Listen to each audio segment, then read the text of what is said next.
കുംഭകർണനും സുഗ്രീവനും തമ്മിലുള്ള അതിശക്തമായ യുദ്ധത്തിൽ കുംഭകർണന്റെ താടനത്താൽ ബോധക്ഷയം വന്ന സുഗ്രീവനെ എടുത്തുകൊണ്ട് തൻ്റെ തോളിലെടുത്തു വച്ച് പോകാനൊരുങ്ങിയപ്പോൾ സ്വബോധത്തിൽ തിരിച്ചു വന്ന ആ വാനരപതി കൈകൊണ്ടും നഖം കൊണ്ടും പല്ലുകൊണ്ടും കുംഭകർണനെ ആക്രമിച്ചു. കുംഭകർണന്റെ മൂക്കും കാതുകളും കടിച്ചു പറിച്ചു. കാലുകൾ കൊണ്ട് ആഞ്ഞു ചവിട്ടി. ഉടനെ തന്നെ പിടികൊടുക്കുന്നതിന് മുൻപേ വായുവേഗത്തിൽ ആകാശത്തിലേക്ക് ഉയർന്ന് രാമസമീപത്ത് എത്തിച്ചേർന്നു. ക്രോധാകാരനായ കുംഭകർണൻ യുദ്ധക്കളത്തിൽ വളരെ വേഗത്തിൽ തന്നെ തിരിച്ചെത്തി. വാനര സൈന്യത്തെ മുഴുവൻ പിടിച്ചു തിന്നുവാനും കൊന്നൊടുക്കുവാനും തുടങ്ങി. ദേഹം മുഴുവൻ ചോരയണിഞ്ഞ് ചെവിയിൽ കുടൽമാല ചൂടി ആയിരമായിരം വാനരന്മാരെ യുഗാവസാനത്തിലെ യമനെ പോലെ നശിപ്പിക്കുന്നത് കണ്ടപ്പോൾ ലക്ഷ്മണകുമാരൻ കുംഭകർണന്റെ സമീപത്തെത്തി. അരിപുരഞ്ജയനായ കുമാരൻ 7 ബാണങ്ങളാണ് വളരെ വേഗത്തിൽ കുംഭകർണന്റെ ദേഹത്തിൽ തറപ്പിച്ചത്. വേദനയാർന്നുവെങ്കിലും ആ ശരങ്ങളെ അവൻ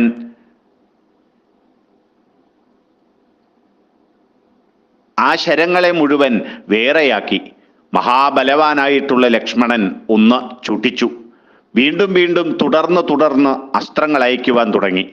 കുംഭകർണന്റെ കനക പോർച്ചട്ട കീറിപ്പിളർന്നുപോയി. ദേഹം മുഴുവൻ അമ്പുകൾ നിറഞ്ഞു. സന്ധ്യകാലത്തിലെ അരുണകിരണങ്ങളണിഞ്ഞ കർമേഘം പോലെയായി അസുരവരൻ.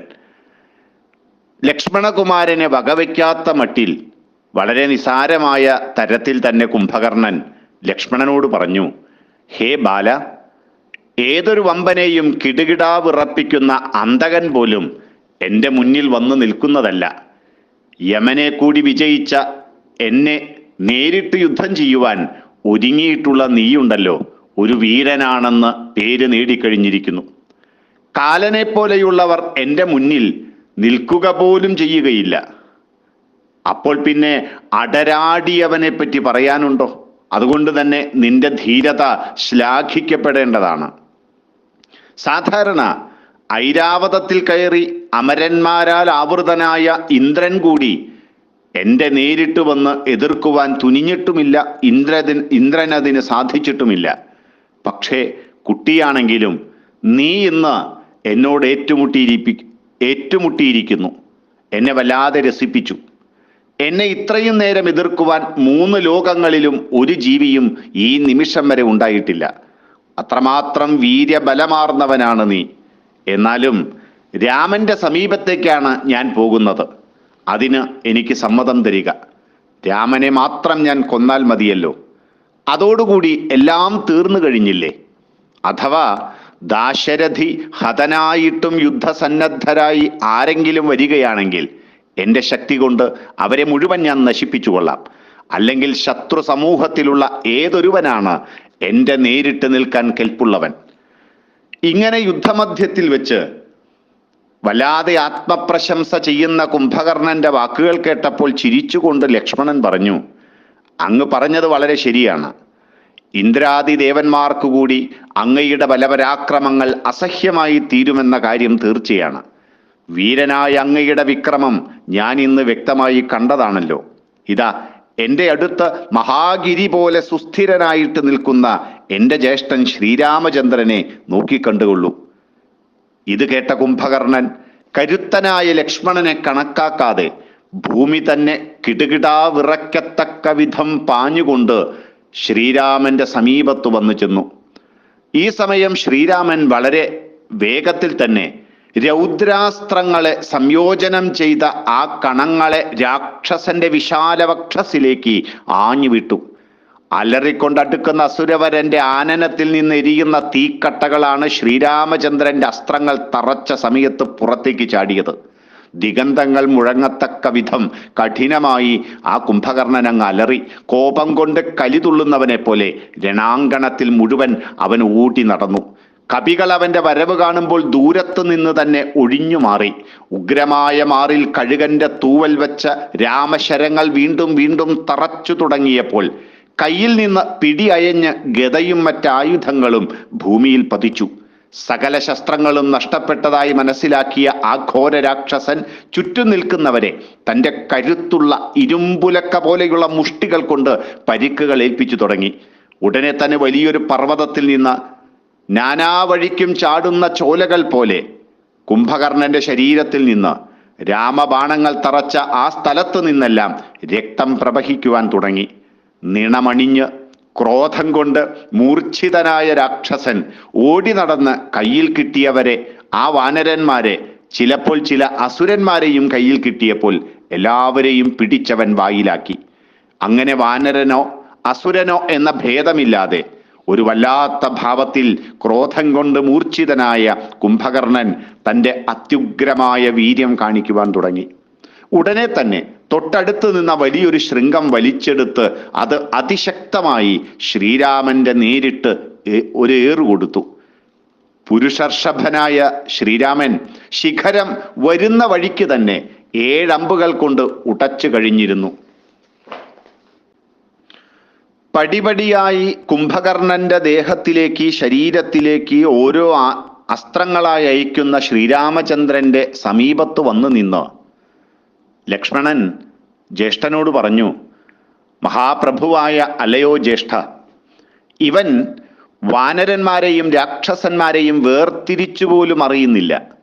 രക്തഗന്ധം കൊണ്ട് മതിച്ച ഇവന്റെ സ്വബുദ്ധി തീരെ കെട്ടുപോയിരിക്കുന്നു. തൻ്റെ കൂട്ടരെയും അവൻ പിടിച്ചു തിന്നുന്നത് നോക്കൂ. ഇവന്റെ ഇരുഭാഗത്തും കപികൾ തുരുതുരായി ഇവന്റെ ശരീരത്തിൽ കയറട്ടെ. യൂഥപാലകന്മാർ 4 പാടും വളരെ ശ്രദ്ധയോടുകൂടി നിൽക്കണം. അതിശക്തന്മാരായിട്ടുള്ള ഈ കപിമാർ അവന്റെ ശരീരത്തിൽ കയറിയാൽ ആ ഘനം കൊണ്ട് തന്നെ അവൻ ഭൂമിയിൽ പതിക്കും. അതുകൊണ്ട് നമുക്ക് ഈ നിശാചര വീരന്റെ കൈക്കരുത്തിൽ നിന്ന് നമ്മുടെ കപിമാരുടെ ജീവൻ രക്ഷിക്കാൻ ഉടനെ തന്നെ ഇവനെ താഴെ വീഴ്ത്തുകയാണ് വേണ്ടത്. ബുദ്ധിമാനായ കുമാരലക്ഷ്മണന്റെ വാക്കുകൾ കേട്ട വാനരപ്പട തുരുതുരാ രാക്ഷസന്റെ ദേഹത്തിലേക്ക് ഇരച്ചു കയറി. എന്നാൽ മതിച്ച ആന എങ്ങനെയാണോ തൻ്റെ പുറത്തിരിക്കുന്ന പാപ്പാന്മാരെ കുടഞ്ഞു വീഴ്ത്തുന്നത്, ഇതുപോലെ ദ്വേഷമാർന്ന ആ നിശാചരൻ കപികളെ കുടഞ്ഞ് നിലം പതിപ്പിച്ചു. ഇത് കണ്ട ശ്രീരാമചന്ദ്രൻ കോദണ്ഡപാണിയായി പടയുടെ മുന്നിലേക്കെത്തി. ശ്രീരാമചന്ദ്രന്റെ കടക്കണ്ണ് ചുമന്നു. ആ നോട്ടം തന്നെ കുംഭകർണനെ ചുട്ടെരിക്കുന്നത് പോലെയാക്കി. അസുരവര ഭയം മുഴുത്ത വാനരന്മാരെ ഏറ്റവും സന്തോഷിപ്പിക്കത്തക്ക വിധത്തിലാണ് അവരുടെ മുമ്പിലേക്ക് സർവവിധത്തിലുള്ള ആത്മവിശ്വാസവും കൊടുത്തുകൊണ്ട് ശ്രീരാമചന്ദ്രൻ മുന്നോട്ട് വന്നത്. രാമനെ തൻ്റെ കൺമുമ്പിൽ കണ്ട കുംഭകർണൻ നേരെ ശ്രീരാമന് നേരെ പാഞ്ഞെടുത്തു. തൻ്റെ മുന്നിലേക്ക് അലറി അട്ടഹസിച്ചു വരുന്ന കുംഭകർണനെ നോക്കിക്കൊണ്ട് ശ്രീരാമചന്ദ്രൻ പറഞ്ഞു, ഹേ നിശാചരേന്ദ്ര, ഒട്ടും തന്നെ വിഷമിക്കാതെ, ഒട്ടും ദുഃഖിക്കാതെ എൻ്റെ അടുത്തേക്ക് വേഗത്തിൽ വരൂ. ഞാനിതാ വില്ലുമേന്തി നേരിട്ട് തന്നെയാണ് നിൽക്കുന്നത്.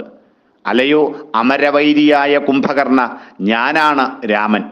ഇനി നിനക്ക് അല്പസമയം മാത്രമേ ജീവിതമുള്ളൂ. നിന്റെ ആയുസ്സിത തീരാൻ പോകുന്നു. രാമനാണ് തൻ്റെ മുമ്പിൽ നിൽക്കുന്നത് എന്നറിഞ്ഞപ്പോൾ വികൃത സ്വരത്തിൽ അലറിക്കൊണ്ട് ചുറ്റും നിൽക്കുന്ന കപികളെ പറപ്പിച്ചുകൊണ്ട് കുംഭകർണൻ ഓടിയെടുത്തു. രുഷ്ടനായ അവൻ ശ്രവണഭേദകമായ ഭീഷണനാദത്തിൽ വാനരന്മാരുടെ ഹൃദയം വിള്ളത്തക്ക വിധം വീണ്ടും വീണ്ടും പൊട്ടിച്ചിരിച്ചുകൊണ്ട് ശ്രീരാമചന്ദ്രനോട് പറഞ്ഞു, ഹേ രാമ, ഇപ്പോൾ നിന്റെ മുന്നിൽ നിൽക്കുന്നവൻ വിരാധനല്ല എന്നോർത്തുകൊള്ളൂ. നിന്റെ മുന്നിൽ നിൽക്കുന്നവൻ മാരീചനല്ല, കബന്ധനല്ല, ബാലിയല്ല, ഖരനുമല്ല. ഇത് സാക്ഷാൽ കുംഭകർണനാണ് എന്ന് ഓർമ്മ വെച്ചുകൊള്ളുക. നീ നോക്കൂ, കാരിരുമ്പ് കൊണ്ട് നിർമ്മിച്ച കരാളമായ എൻ്റെ കയ്യിലിരിക്കുന്ന മുൾത്തടി നോക്കൂ. ഈ മുൾത്തടി കൊണ്ടാണ് പണ്ട് ദേവാസുരന്മാരെ മുഴുവൻ ഞാൻ തറപറ്റിച്ചത്, തോൽപ്പിച്ചത്. രാമ, ചെവിയും മൂക്കും മുറിഞ്ഞുപോയി എന്ന് വിചാരിച്ച് നീ എന്നെ ഉപേക്ഷിക്കണ്ട. ഇതുകൊണ്ട് അല്പമെങ്കിലും വേദന പോലും എനിക്ക് തോന്നുന്നേയില്ല. ഇക്ഷ്വാകു വംശജനായിട്ടുള്ള ഹേ രാമ, നിന്റെ വീര്യം എന്നോടൊന്ന് കാണിക്കൂ. അത് കണ്ടതിന് ശേഷം, നിന്റെ ആണത്തവും പരാക്രമവും ശക്തിയും കണ്ടതിന് ശേഷം ഞാൻ നിന്നെ കൊന്നു തിന്നാൻ തീരുമാനിച്ചിരിക്കുകയാണ്. ആ സുരാരിയുടെ വാക്കുകൾ കേട്ട ശ്രീരാമൻ സ്വർണം കെട്ടിച്ച ബാണങ്ങൾ വളരെ വേഗത്തിൽ അയച്ചു. വജ്രതുല്യ വേഗമാർന്ന ശരങ്ങൾ ഏറ്റിട്ടും യാതൊരു വേദനയുമില്ലാതെ കുംഭകർണൻ അങ്ങനെ നിൽക്കുകയാണ്. പെട്ടെന്ന് 7 സാലങ്ങളെ നിഷ്പ്രയാസമായി പിളർത്ത ശ്രീരാമചന്ദ്രന്റെ ആ ബാണം, സാക്ഷാൽ വാനരേന്ദ്രനായ ബാലിയെ നിഗ്രഹിച്ച അതിശക്തമായ ആ ബാണം, ഇന്ദ്രവജ്രം പോലെയുള്ള ആ അസ്ത്രം, ആ ശ്രീരാമചന്ദ്രന്റെ സായകം ദേഹത്തിൽ തറച്ചിട്ടും കുംഭകർണന് യാതൊരു പതർച്ചയോ വേദനയോ ഉണ്ടായില്ല. പേമാരി പോലെയായിരുന്നു പിന്നീട് രാമശരങ്ങൾ പെയ്തുകൊണ്ടിരുന്നത്. അതെല്ലാം ആ ഭീമശരീരത്തിൽ വന്ന് തറയ്ക്കുകയും ചെയ്തു. അത്യുഗ്ര കെൽപ്പുള്ള കുംഭകർണൻ തൻ്റെ കയ്യിലുള്ള മുള്ളുകൾ തറച്ചിട്ടുള്ള മുൾഗരം ആഞ്ഞ് വീശിക്കൊണ്ടേയിരുന്നു. ദേവന്മാരെ മുഴുവൻ ഓടിച്ച ആ മുൾത്തടി ചുഴറ്റി മുന്നോട്ടെടുത്തപ്പോൾ ആ കവിമാരെല്ലാം കാറ്റുതട്ടിയ പഞ്ഞി പോലെ 4 പാടും പറന്നുപോയി. മുൾഗരവും ഉയർത്തിപ്പിടിച്ചെടുക്കുന്ന കുംഭകർണനെ നേരിട്ട് ശ്രീരാമൻ അതിശ്രേഷ്ഠമായ വായവ്യമെന്ന അസ്ത്രം പ്രയോഗിച്ചു. ആയുധത്തോടുകൂടി തന്നെ കുംഭകർണന്റെ വലത് കൈ അറ്റ് പടക്കളത്തിൽ പതിച്ചു. അപ്പോൾ അത്യുച്ചത്തിൽ അവനൊന്ന് അലറി. മുൾത്തടിയോടുകൂടിയ കൈ വീണതുകൊണ്ട് തന്നെ വാനരപ്പടയൊന്ന് ഉലഞ്ഞുപോയി. പലരും അതിൻ്റെ അടിയിൽപ്പെട്ട് ചതഞ്ഞരഞ്ഞു. നരനാഥനും രക്ഷോനാഥനും തമ്മിൽ ആരംഭിച്ച ദ്വന്ദ്വയുദ്ധത്തെ കിടുകിട വിറപ്പിച്ചുകൊണ്ടാണ് സർവരും നോക്കി നിൽക്കുന്നത് തന്നെ. ആയുധത്തോടുകൂടി അറ്റുപോയ ആ കൈകൾ കൊണ്ട് കുംഭകർണൻ തൻ്റെ അറ്റുപോകാത്ത മറ്റ് ബലിഷ്ഠമായ കൈകൾ കൊണ്ട് വലിയൊരു പർവ്വത ശിഖരം, അടുത്തു നിന്ന ഒരു വലിയ വൃക്ഷം അതങ്ങ് പറിച്ചെടുത്തു. എന്നിട്ട് ശ്രീരാമചന്ദ്രന്റെ നേർക്ക് ഉച്ചത്തിൽ അലറിക്കൊണ്ട് ആഞ്ഞെറിഞ്ഞു. വലിയ പൈൻമരമൊന്ന് ഉയർത്തി വരുന്ന കുംഭകർണന്റെ കയ്യിൽ നിന്ന് തൻ്റെ മുന്നിലേക്ക് വരുന്ന ആ വേഗത്തിലുള്ള വരവ് കണ്ട ആ കൗസല്യാനന്ദനൻ ശ്രീരാമചന്ദ്രൻ ഉടനെ തന്നെ ഐന്ദ്രാസ്ത്രമെടുത്ത് കുംഭകർണന് നേരെ അയച്ചു. മരത്തോടുകൂടിയ ആ കൈയും ഉടനെ തന്നെ അറ്റുവീണു. 2 കൈകളും കൂടി അറ്റുവീണ് കൈകളില്ലാത്ത കുംഭകർണൻ യുദ്ധക്കളത്തിൽ നിവർന്നു നിൽക്കുകയാണ്. അനേകം അസുരവരന്മാർ ഈ കാഴ്ച കണ്ടുകൊണ്ട് വളരെ അത്ഭുതത്തോടെ ഭയത്തോടെ നോക്കി നിന്നു. ബാഹുക്കൾ 2ഉം മുറിഞ്ഞു വീണ കുംഭകർണൻ ലോകം നടുങ്ങത്തക്ക വിധത്തിൽ വല്ലാത്ത വിധറി അട്ടഹസിച്ച് തൻ്റെ ശരീരത്തെ വളർത്തി. പാതാള ഗഹ്വരം പോലെയുള്ള വായും പിളർത്തി വീണ്ടും രാമന്റെ സമീപത്തേക്ക് അടുത്തു.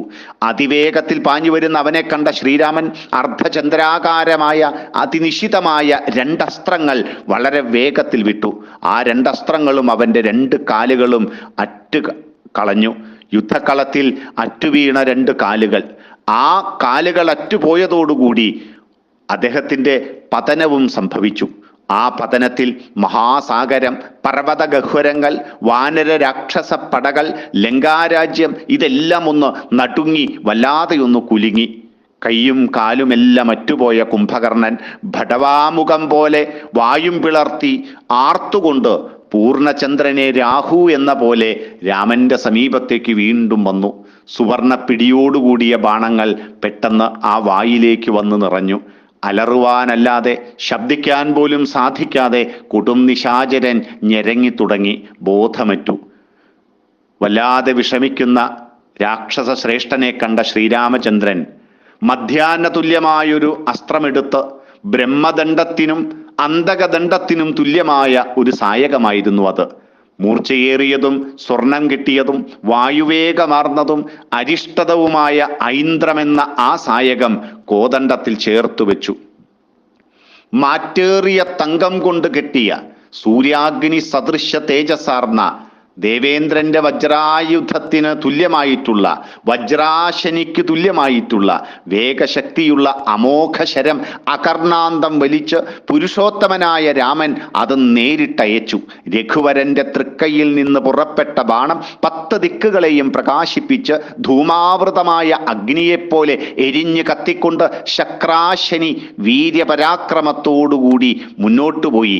ഏറ്റവും വലിയ ശൃംഗം പോലെയുള്ള ഉഗ്രദംഷ്ട്രകൾ വ്യക്തമായി കാണുന്നതും മനോഹര കുണ്ടങ്ങൾ പോയതും ഇന്ദ്രാരിയായ വൃത്രാസുരൻ്റേത് പോലെയുള്ളതുമായ കുംഭകർണന്റെ ശിരസ് ഭൂമിയിൽ ഉടനെ തന്നെ പതിച്ച് ഉരുണ്ടു തുടങ്ങി. കുണ്ടലങ്ങളില്ലാത്ത രാക്ഷസ വരമൗലി പ്രഭാതത്തിൽ ആകാശമധ്യത്തിലെ ചന്ദ്രനെ പോലെ രണതലത്തിൽ കിടക്കുന്നത് കണ്ണിമ വെട്ടാതെ എല്ലാവരും നോക്കി നിന്നു. ശ്രീരാമ ശരമേറ്റു മുറിഞ്ഞു വീണ ആ വൻതല ഒരു വലിയ ശൃംഗം തകർന്നു വീഴുന്നത് പോലെയായിരുന്നു താഴേക്ക് വീണത്. രാജപാദപ്പുരകളും ഗോപുരങ്ങളും വലിയ കിടങ്ങുകളും കൂടി ആ ശക്തമായ വീഴ്ചയിൽ തകർന്നുപോയി. ദ്വിജന്മാരുടെയും ദേവന്മാരുടെയും ആരാധിയായ കുംഭകർണൻ ഹതനായത് കണ്ടപ്പോൾ വാനവന്മാർ സന്തുഷ്ടരായി ആർത്തുവിളിച്ച ആ ശബ്ദം അദ്രികളോടുകൂടിയ ഭൂമിയെ തന്നെ ഒന്ന് ചലിപ്പിച്ചു. മഹർഷീന്ദ്രന്മാർ, ദേവർഷിമാർ, ഉരകങ്ങൾ, അമരന്മാർ, ഭൂതങ്ങൾ, സുപർണർ, യക്ഷന്മാർ, ഗന്ധർവന്മാർ എല്ലാവരും അമ്പരതലത്തിൽ നിരന്ന് വളരെ സന്തുഷ്ടരായി. ശ്രീരാമചന്ദ്രന്റെ ആ പരാക്രമണത്തെ നേരിട്ട് കണ്ടുകൊണ്ട് അവർ സ്തുതിക്കുവാൻ തുടങ്ങി. അതുല്യമായ കുംഭകർണവധം അസുരന്മാരെ വല്ലാത്ത ആഴക്കടലിൽ ആഴ്ത്തിക്കളഞ്ഞു.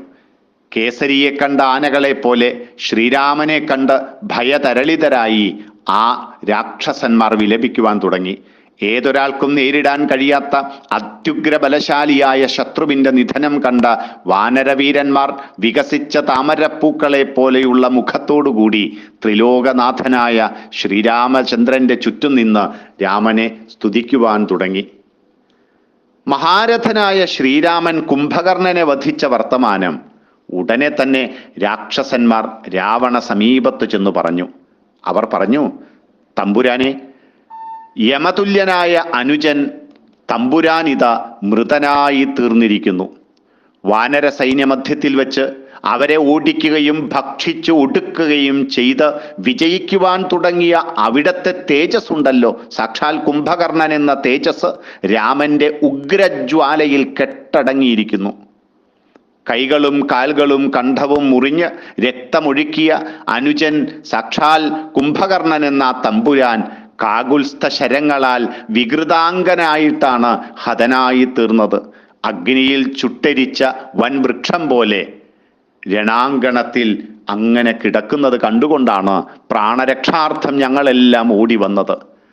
പ്രബലനായ അനുജൻ രാമബാണത്താൽ കഴുത്തറ്റ വർത്തമാനം കേട്ട ദശവദനൻ ദുഃഖം കൊണ്ടുരുകിപ്പോയി മോഹാലസ്യപ്പെട്ട് താഴെ വീണു. ഇളയച്ചൻ മരിച്ച വർത്തമാനം രാവണന്റെ മക്കളായിട്ടുള്ള ദേവാന്തകനും നരാന്തകനും അതികായകനും തുടങ്ങിയിട്ടുള്ളവരെല്ലാം കേട്ടു. തൊട്ടടുത്തുള്ള തൃശിരസ് ഇവരെല്ലാവരും ഈ വാർത്ത കേട്ടുകൊണ്ട് ഉറക്കെ കരയുകയും ചെയ്തു. സ്വകർമ്മകോപിതനായ രാമൻ സഹോദരനെ ഹനിച്ച വിവരം മഹോദരനെയും മഹാപാർശ്വനെയും വല്ലാത്ത വിഷമത്തിലാഴ്ത്തി. വളരെ സമയം വേണ്ടി വന്നു രാക്ഷസർഷഭനായിട്ടുള്ള രാവണന് സുബോധമുണ്ടാകാൻ. തൊണ്ട ഇടറിക്കൊണ്ടാണ് പിന്നീട് രാവണന്റെ വാക്കുകൾ പുറപ്പെട്ടത്. രാവണൻ കണ്ണിൽ വെള്ളം നിറഞ്ഞ് തൻ്റെ എല്ലാ ദുഃഖവും പ്രകടിപ്പിച്ചുകൊണ്ട് പറഞ്ഞു, വീരനായ പൊന്നനുജ, ശത്രുവർഗത്തെ നശിപ്പിക്കുന്നവനെ, അമേയ ബലവാനായിട്ടുള്ള കുംഭകർണ, നീ എന്നെ ഇങ്ങനെ ഒറ്റയ്ക്കാക്കിപ്പോയല്ലോ. ലോകത്തെ മുഴുവൻ ഒറ്റയ്ക്ക് തന്നെ ചുട്ടരിക്കാൻ കഴിവുള്ള നീ ജ്യേഷ്ഠനെ ഉപേക്ഷിച്ച് യമാലയത്തിലേക്ക് ഗമിച്ചുവോ? ഇന്ന് ഞാൻ ഒന്നുമില്ലാത്തവനായി തീർന്നിരിക്കുന്നു. എൻ്റെ വലത്തെ കൈ പോയി കഴിഞ്ഞിരിക്കുന്നു. ദേവന്മാരെയും ദൈത്യന്മാരെയും എനിക്ക് അല്പവും കൂസലില്ലാതിരിക്കാൻ നിന്റെ താങ്ങ് മാത്രമാണ് എനിക്കുണ്ടായിരുന്നത്. ഇത്രയും വീരനായവൻ, ദേവാസുരന്മാരുടെ മതം മുഴുവൻ ശമിപ്പിച്ചവൻ, കാലാഗ്നിക്ക് സദൃശനായവൻ, അങ്ങനെയുള്ള വീരനായിട്ടുള്ള അല്ലയോ കുംഭകർണ, നീ വെറുമൊരു മനുഷ്യനാൽ, ആ രാമനാൽ ഹതനായി തീർന്നുവെന്നോ? ഇടിത്തീ കൂടി നിനക്കൊരിക്കലും ആപത്തുണ്ടാക്കിയിട്ടില്ലല്ലോ. എന്നിട്ടും നീ രാമശരമേറ്റ് മണ്ണിൽ മരിച്ചു വീണുവെന്നോ? അനുജ, നിന്റെ വധം കണ്ട് അതിസന്തോഷത്തോടു കൂടിയ അമരന്മാർ ഋഷിവര്യന്മാരുമായി ഒന്നിച്ച് അമ്പരതലത്തിൽ നിന്ന് അത്യുച്ചത്തിൽ ആർക്കുന്ന ശബ്ദം ഞാനിതാ കേൾക്കുന്നു. ഈ തക്കത്തിൽ വാനരന്മാർ ലങ്കാനഗരിയിലേക്ക് ആനന്ദത്തോടെ കടക്കുന്ന ശബ്ദവും ഞാൻ കേൾക്കുന്നു. ഇന്നുവരെ ഏത് ജീവിക്കും ദുഷ്പ്രാപമായിരുന്ന ലങ്കയിൽ ഇഷ്ടം പോലെ ആർക്കും കടക്കാമെന്നായിരിക്കുന്നു. എന്തിനാണ് എനിക്ക് ഇങ്ങനെ വലിയൊരു സാമ്രാജ്യം? എന്തിനാണ് എനിക്ക് സീത? എൻ്റെ അനുജൻ കുംഭകർണ വിയോഗത്താൽ ജീവിക്കാൻ തന്നെ എനിക്ക് തോന്നുന്നേയില്ല. യുദ്ധത്തിൽ അനുജനെ നിഗ്രഹിച്ച രാമനെ കൊല്ലാതിരുന്നാൽ ഞാൻ മരിക്കുകയാണ് ഉത്തമം. ഈ പാഴ്ജീവിതം കൊണ്ട് എന്താണൊരു ഫലമുള്ളത്? ഇപ്പോൾ തന്നെ ഞാൻ അനുജനുള്ള സ്ഥലത്തേക്ക് പോവുകയാണ്. സഹോദരന്മാരില്ലാതെ ഒരു ക്ഷണം പോലും ജീവിച്ചിരിക്കാൻ എനിക്കൊരിക്കലും സാധ്യമല്ല. മുമ്പ് ചെയ്ത ദ്രോഹങ്ങൾ ഓർത്ത് ദേവന്മാർ എന്നെ കണ്ടു കഴിഞ്ഞാൽ കൈകൊട്ടി ചിരിക്കാൻ സാധ്യതയുമുണ്ട്. എൻ്റെ കുംഭകർണ, നീയില്ലാതെ ഞാൻ എങ്ങനെയാണ് ഇന്ദ്രനെ ജയിക്കുവാൻ ഇനി സമർത്ഥനാകുക? ഈ വന്നത് മുഴുവൻ വിഭീഷണൻ നേരത്തെ പറഞ്ഞിരുന്നതാണ്. കഷ്ടം, അജ്ഞനായ ഞാൻ മാന്യനായ വിഭീഷണന്റെ വാക്കുകളെയും കേട്ടില്ലല്ലോ. കുംഭകർണനും പ്രഹസ്തനും ഇങ്ങനെ ഘോരനാശം സംഭവിച്ചതിനാൽ വിഭീഷണന്റെയും ആ വാക്കുകൾ ഇപ്പോൾ ഓർക്കുമ്പോൾ എനിക്ക് വല്ലാത്ത ലജ്ജ തോന്നുന്നു. ധർമ്മശ്രീയോടുകൂടിയിട്ടുള്ള വിഭീഷണനെ അന്ന് നിഷ്കരുണം തള്ളിക്കളഞ്ഞതിൻ്റെ മിതമായ ഫലമാണ് ഇപ്പോൾ വന്നു ചേർന്നിട്ടുള്ള സങ്കടം മുഴുവൻ. ഇന്ദ്രാരിയായ രാക്ഷസ പ്രമുഖൻ കുംഭകർണന്റെ നിര്യാണമറിഞ്ഞ് ഹൃദയം കലങ്ങിയിട്ടുള്ള രാവണൻ വെറുമൊരു സാധാരണക്കാരനെ പോലെ പലതും പറഞ്ഞുകൊണ്ട് വിലപിക്കുവാൻ തുടങ്ങി. കുംഭകർണൻ എന്ന അതിശക്തനായ തൻ്റെ അനുജന്റെ മരണവൃത്താന്തം കേട്ട് സർവ്വതും നശിച്ച് വല്ലാതെ വിഷമിക്കുന്ന രാവണന്റെ ഈ ഒരു കഥാസന്ദർഭം വെച്ചുകൊണ്ട് നമുക്ക് ഇന്നത്തെ രാമായണ പഠനത്തിന് സമാപനം കുറിക്കാം. വളരെ ശ്രദ്ധയോടെ പഠിക്കേണ്ട ഈ ഒരു ജീവിത നിയമ ഗ്രന്ഥത്തെ അതിൻ്റെ അതേ ഗൗരവത്തിൽ നോക്കിക്കാണാനും പഠിക്കാനും നമുക്ക് ഓരോരുത്തർക്കും സാധിക്കട്ടെ എന്ന പ്രാർത്ഥനയോടുകൂടി വാക്കുകൾ ഉപസംഹരിക്കട്ടെ. എല്ലാവർക്കും നന്ദി, നമസ്കാരം.